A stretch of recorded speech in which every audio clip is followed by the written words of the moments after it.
তার কবরের আযাব থেকে তারে বাঁচিয়ে দিবে কে? নাম্বার 1 ফাজিলাত স্ট্যাটাস মনে থাকবে তো। 2 নাম্বার স্ট্যাটাস শাফাআত লি সাহিবিহা। এই সূরাটা এই সূরার তেলাওয়াতকারীর জন্য কিয়ামতের দিন সুপারিশ করবে। কোরআন সুপারিশ করবে, চারটেখানি কথা না।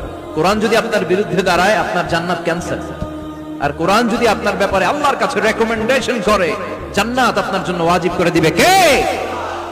এজন্য বিশ্বনবী বললেন শাফাআত লি সাহিবিহা, কিয়ামতের দিন তেলাওয়াতকারীর জন্য আল্লাহর কাছে সুপারিশ করবে।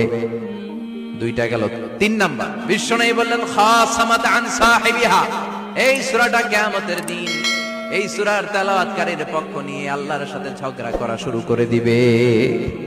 আল্লাহর সাথে ডিবেট করবে, ঝগড়া করবে, যতক্ষণ না হাত্তা আদখালাহুল্লাহুল জান্নাহ। হাদিসের টেক্সট হচ্ছে যে যতক্ষণ না আল্লাহ তাআলা তাকে জান্নাতে না ঢুকায় ততক্ষণ ওই সূরার তেলাওয়াতকারীর পক্ষ নিয়ে আল্লাহর সাথে